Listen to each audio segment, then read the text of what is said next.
ये स्टूडेंट्स, बेटा हम चैप्टर फर्स्ट कर रहे हैं मैटर इन आवर सराउंडिंग्स। आज का हमारा टॉपिक होगा can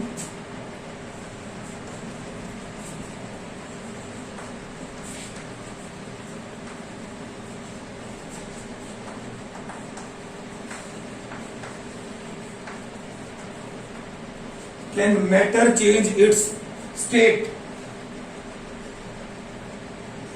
We all know from our observations water exists in all the three forms, or you can say in three state of matter.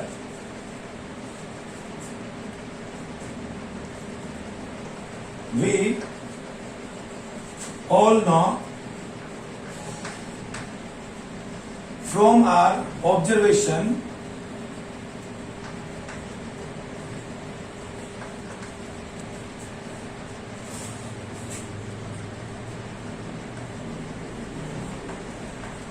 water exists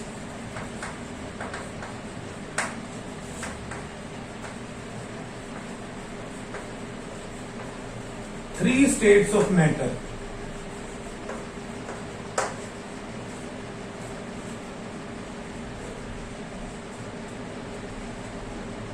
Solid,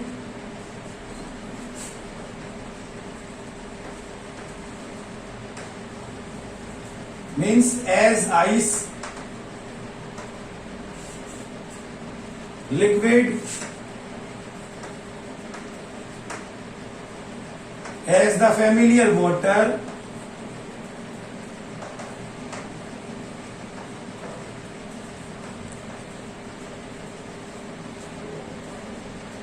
gas,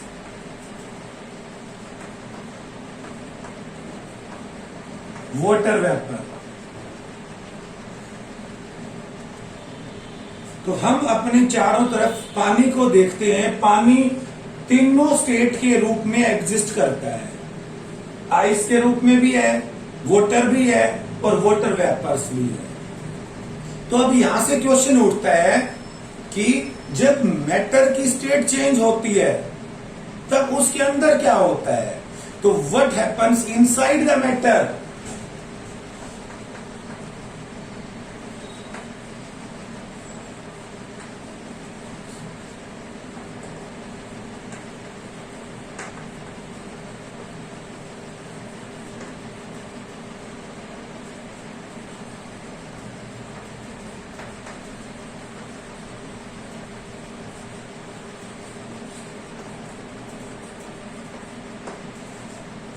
first question ये arise हो जाता है यहां पर, what happens inside the matter during the change of state. और second question ये हो जाता है, what happens to the particles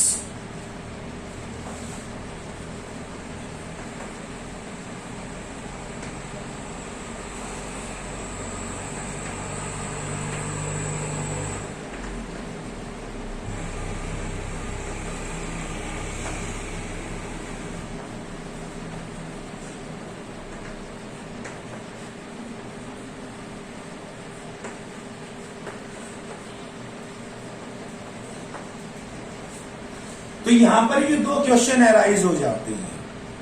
तो इन दो क्वेश्चंस के लिए हम एनसीईआरटी से एक्टिविटी 1.12 पढ़ेंगे बेटा।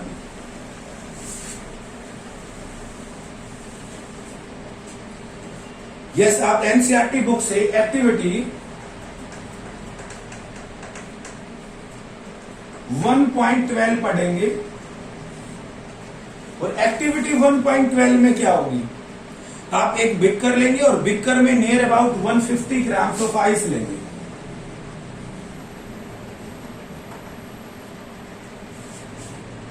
एक बिकर में आप 150 ग्राम आइस लेंगे और बिकर के अंदर आप एक लेबोरेटरी थर्मामीटर अप्लाई करेंगे, सस्पेंड करेंगे।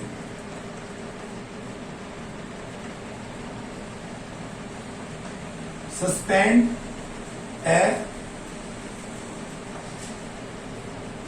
Laboratory thermometer. तो उस उसके अंदर आप एक लेबोरेटरी थर्मोमीटर अप्लाई सस्पेंड करेंगे कि जो बल्ब होता है थर्मोमीटर का वो आइस के अंदर। फिर अब आप बीकर को स्लोली हीट करेंगे। जैसे ही हीट करेंगे तो वहां पर आप कुछ ऑब्जर्व करेंगे। तो एनसीईआरटी बुक से एक्टिविटी 1.12 रीड करके जो एनसीईआरटी में क्वेश्चंस हैं आप उनके इस एक्टिविटी के माध्यम से उन सभी क्वेश्चंस के आंसर देंगे बेटा। Finally what we observe from this activity, on increasing the temperature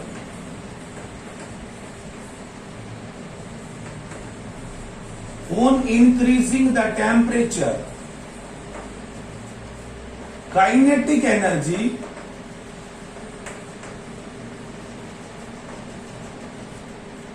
of particles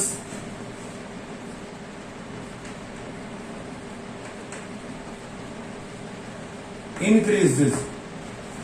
जैसे ही हम टेम्परेचर को बढ़ाएंगे जो काइनेटिक एनर्जी है पार्टिकल्स की वो बढ़ेगी और जो पार्टिकल्स हैं वो स्टार्ट करेंगे मूविंग, वाइब्रेट करना स्टार्ट करेंगे वो। तो पार्टिकल्स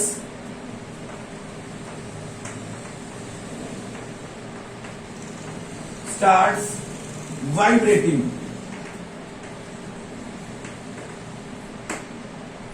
पार्टिकल्स वाइब्रेट करना स्टार्ट करेंगे तो क्या होगा, जो हमने उसको एनर्जी दी है वो एनर्जी क्या करेगी, जो पार्टिकल्स के बीच में फोर्स ऑफ अट्रैक्शन है उसको कम करेगी। तो जो हीट सप्लाइड और you can say energy in the form of heat supplied हुई है वो overcomes the force of attraction between the particles. तो जो energy supplied by the heat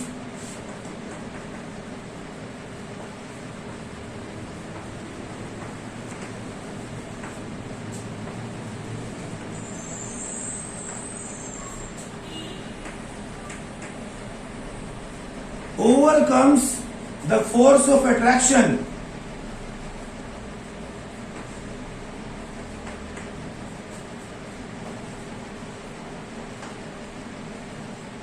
between the particles।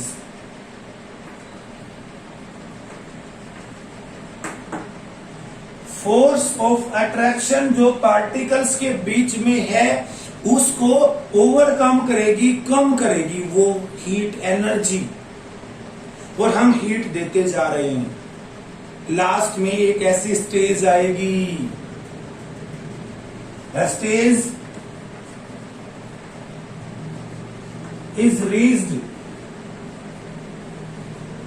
एक ऐसी स्टेज पर हम आ जाएंगे जिस पर जो सॉलिड है वो मेल्ट होना स्टार्ट हो जाएगा। व्हेन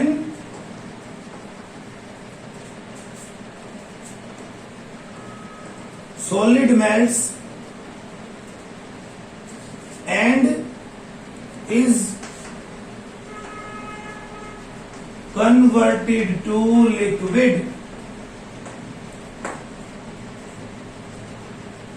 ये ऑब्जर्वेशन है एक्टिविटी 1.12 की। एक्टिविटी 1.12 में बेटा हमने 150 ग्राम आइस ली, उसके अंदर एक थर्मोमीटर सस्पेंड कर दिया, हीट एनर्जी दी, मींस टेम्परेचर बढ़ा। On increasing the temperature of solids kinetic energy बढ़ी, फोर्स ऑफ अट्रैक्शन कम हुई, पार्टिकल्स वाइब्रेट करने लगे। एक स्टेज आ गई जब सॉलिड मेल्ट हो गया, और उसी पॉइंट को तो हम मेल्टिंग पॉइंट कहते हैं। तो यहां से अब हमारा पॉइंट आ जाता है मेल्टिंग पॉइंट।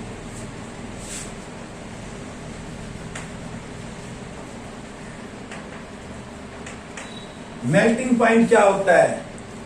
मेल्टिंग पॉइंट एक टेम्परेचर होता है, the minimum temperature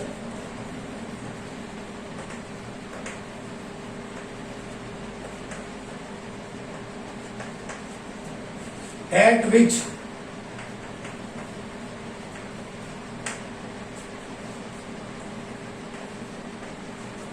solid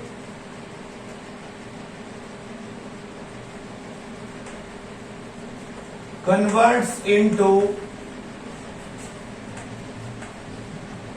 liquid at atmospheric pressure.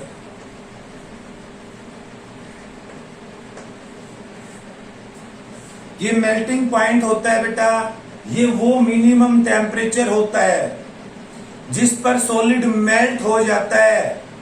किसमें? लिक्विड में, एटमॉस्फेरिक प्रेशर पर। और जो आइस हमने ली उसका melting point,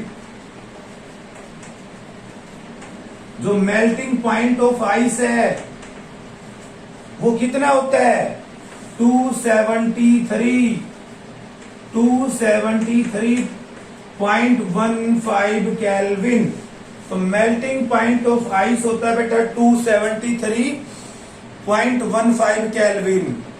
kelvin is the SI unit of temperature.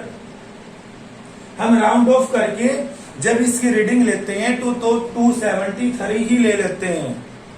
यहां पर आप टेम्परेचर कन्वर्जन की बात करेंगे जो आप 7th क्लास में पढ़ चुके हैं हीट वाले लेसन में। हम केल्विन को डिग्री सेल्सियस में कन्वर्ट करेंगे और डिग्री सेल्सियस को केल्विन में कन्वर्ट करेंगे। वो चीज आपको आनी चाहिए बेटा। तो यहां पर ये जो प्रोसेस होता है, जो प्रोसेस ऑफ मेल्टिंग है, उसको हम कहते हैं फ्यूजन। तो फ्यूजन क्या होता है ध्यान दें। इस मेल्टिंग के दौरान क्या हुआ है? मेल्टिंग के दौरान सॉलिड स्टेट चेंज हुई है लिक्विड स्टेट के अंदर। तो change of solid state into liquid state is known as fusion.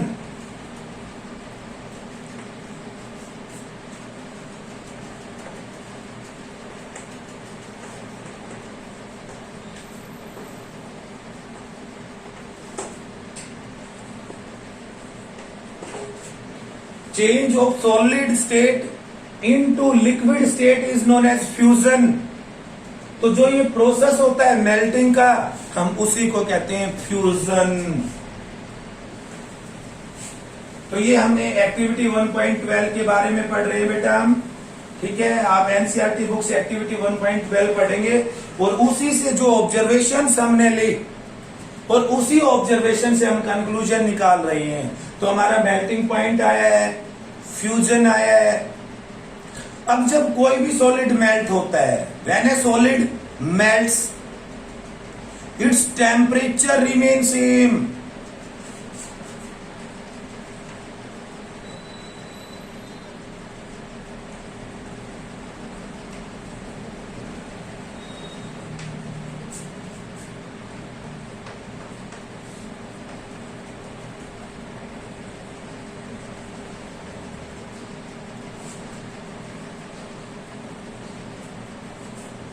जब कोई भी सॉलिड मेल्ट होता है तो उसका टेम्परेचर सेम रहता है।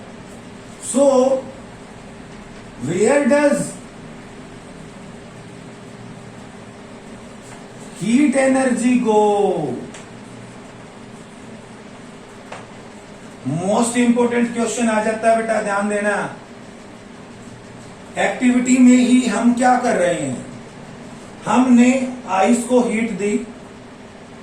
हीट देने से आइस मेल्ट होनी स्टार्ट हो जाती है, लेकिन हम कॉन्टिन्यूअसली हीट सप्लाई कर रहे हैं, फिर भी थर्मोमीटर में टेम्परेचर इंक्रीज नहीं हो रहा। तो जो हीट हमने सप्लाई की वो कहां गई? तो जो हीट हमने दी वो यूज हो गई। The heat gets used up. किसके लिए? In changing the state. तो जो हीट हमने दी, हीट गेट्स यूज्ड अप इन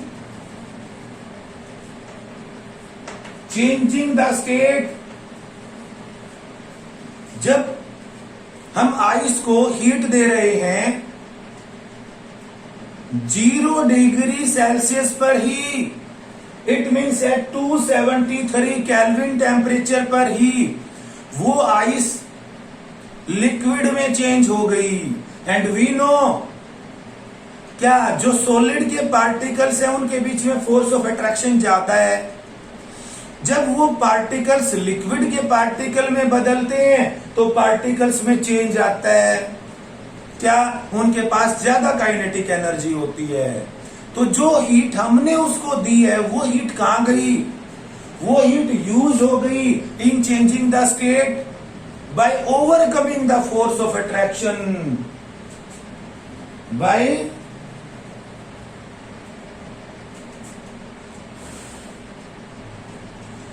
किस लिए चेंज हो गई, ध्यान देना अभी, by overcoming the force of attraction between the particles.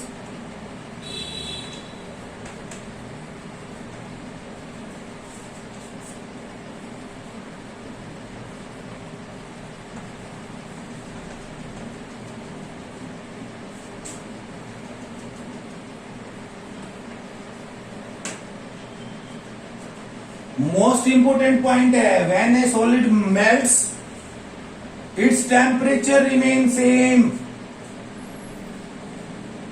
तो अब यहां से पॉइंट आता है बेटा, ध्यान दें, हम आइस को हीट कर रहे हैं, आइस मीन सॉलिड लिक्विड में कन्वर्ट हो गया, आइस का भी वही टेम्परेचर, लिक्विड के पार्टिकल्स का भी वही temperature, it mean same temperature पर कुछ ना कुछ है, कुछ हीट एनर्जी छिप गई है यहां पर, और उसी छिपी हुई एनर्जी को हम कहते हैं latent heat.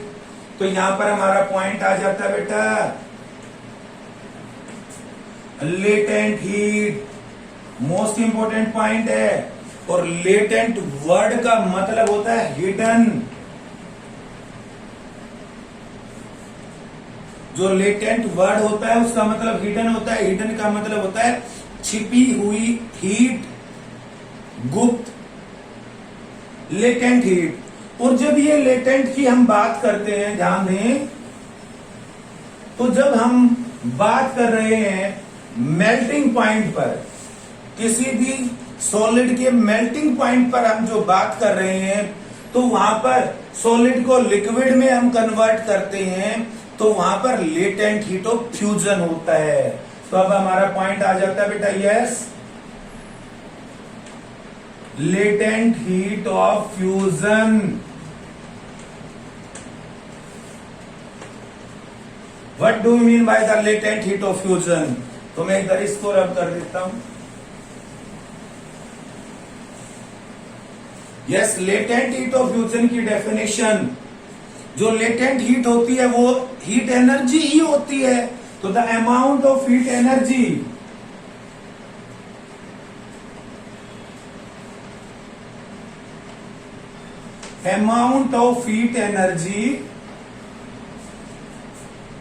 required to change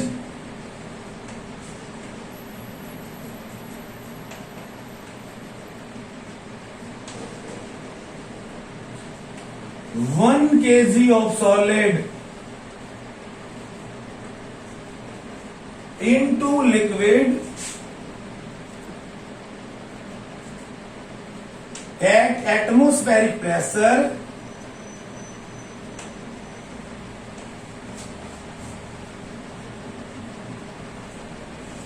at its melting point। Most important definition है बेटा लेटेंट हीट ऑफ फ्यूजन। तो यहीं से हमारे पास एक पॉइंट आ जाता है बेटा, क्या, जो पार्टिकल्स इन वाटर होते हैं, particles in water have more energy as compared to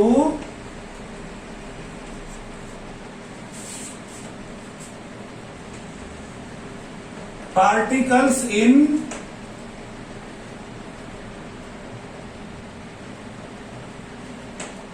ice at the same temperature।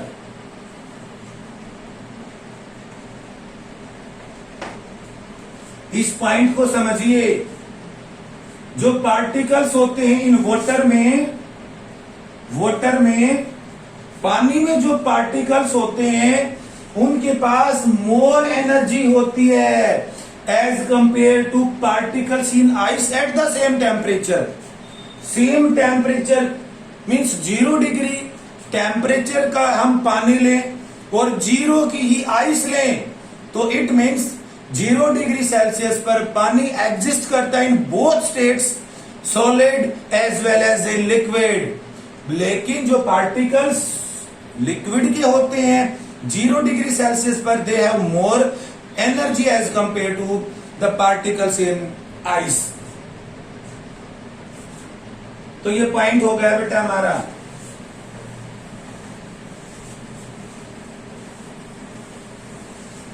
अब हम कॉन्टिन्यूअसली आगे हीट सप्लाई करती हैं।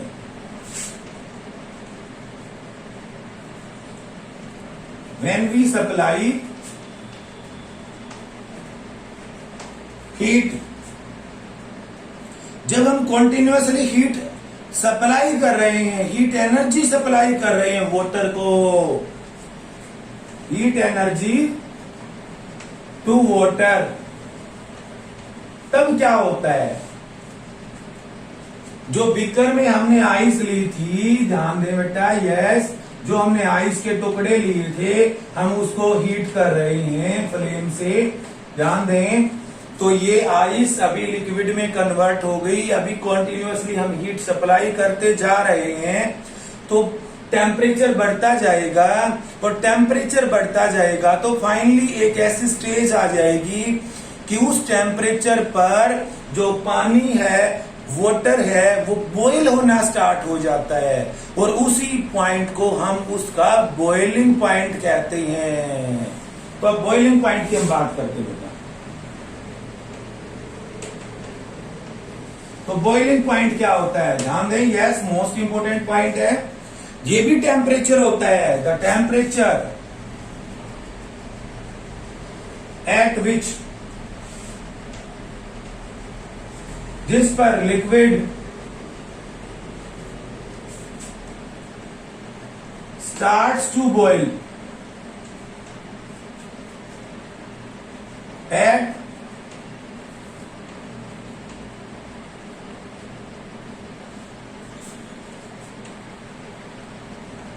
Atmospheric pressure.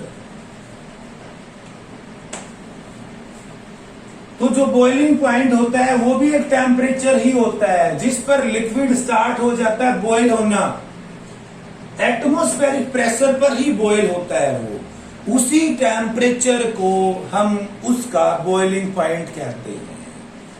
तो इसी प्रकार यहां पर आप लेटेंट हीट ऑफ वेपोराइजेशन के बारे में पढ़ेंगे।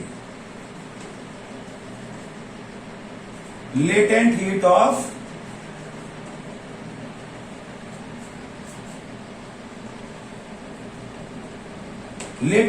Of vaporisation. अब लेटेंट हीट ऑफ वेपोराइजेशन क्या होता है? वेपोराइजेशन का हमें पता होता है लिक्विड का वेपर्स में कन्वर्ट होना। तो जो लेटेंट हीट होती है वो अमाउंट ऑफ हीट एनर्जी होती है। तो amount of heat energy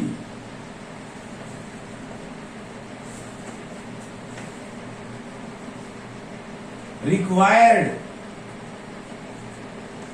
to change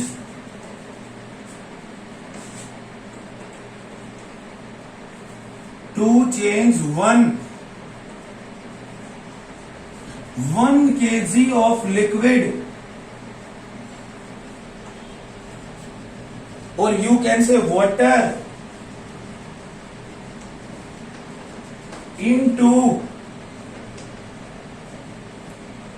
water vapors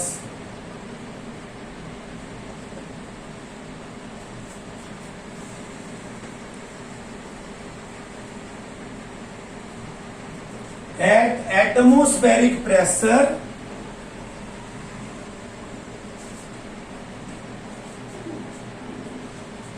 at its boiling point। Most important point है बेटा, ध्यान दें, लेटेंट हीट ऑफ वेपोराइजेशन। जब हम 1 किलो लिक्विड को मींस वाटर को वाटर वेपर्स में कन्वर्ट करते हैं तो उस टाइम जो हीट एनर्जी हम उसको सप्लाई करते हैं उसी को हम लेटेंट हीट ऑफ वेपोराइजेशन कहते हैं। तो इसी पॉइंट के आधार पर यस ध्यान दें,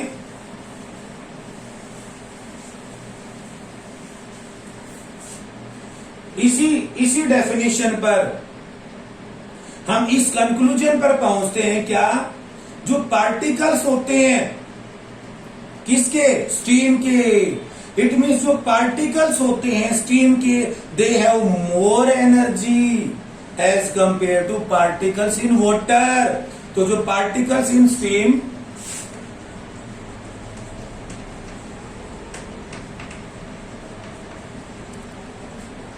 होती है बेटा भाप, particles in steam yes have more energy than particles in water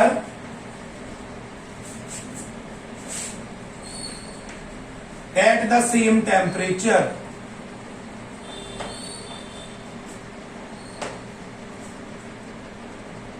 most important statement है ये, इसी स्टेटमेंट पर आपका एनसीईआरटी क्वेश्चन बना देती है बेटा। Why particle in steam have more yes several bonds on our body as compared to the liquid of same temperature। अभी हमने टेम्परेचर को चेंज किया, finally what we concluded that by changing the temperature we can change the state of matter. तो finally हम किस बात पर पहुंचे हैं, by changing temperature we can change the state of matter। हमारा यही पॉइंट था बेटा, effect of change of temperature. तो हम ये पॉइंट पढ़ चुके हैं, लेकिन अभी हमने स्टेट को चेंज की है, स्टेट को चेंज किया है तो, लेकिन अभी सॉलिड से लिक्विड में चेंज हुआ, लिक्विड से फिर वेपर्स में मींस गैस में चेंज हुआ। लेकिन कुछ ऐसे भी चेंज होते हैं जो डायरेक्टली चेंज हो जाते हैं। तो उसके लिए आप एनसीईआरटी से यस एक्टिविटी 1.13 पढ़ेंगे बेटा। आप एनसीईआरटी से एक्टिविटी 1.13 पढ़ेंगे और उसके लिए आप अमोनियम क्लोराइड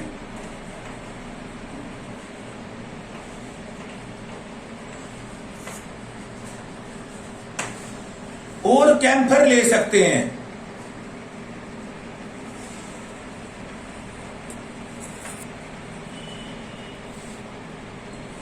अमोनियम क्लोराइड और कैम्फर ले सकते हैं आप, ध्यान दें। हम अमोनियम क्लोराइड या कैम्फर को क्रैश करते हैं,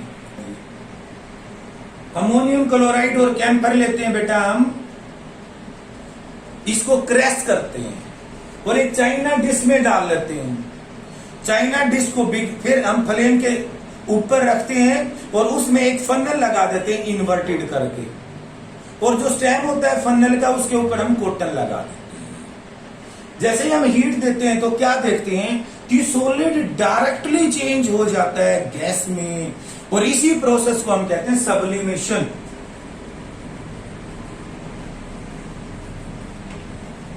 मोस्ट इंपोर्टेंट पॉइंट है बेटा सब्लिमेशन। सब्लिमेशन एक प्रोसेस होता है, सॉलिड डायरेक्टली चेंज हो जाता है, solid directly change into gas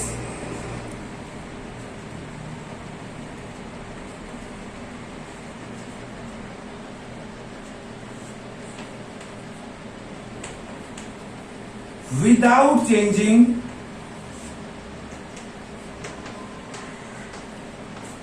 liquid state.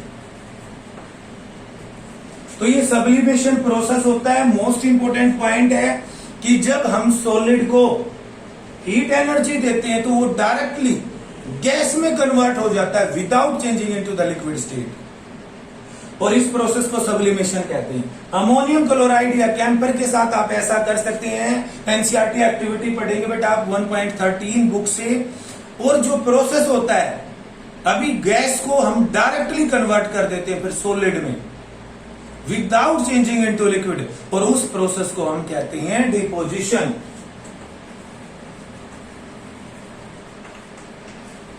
तो डिपोजिशन क्या होता है? डिपोजिशन उल्टा हो गया, direct change of gas to liquid.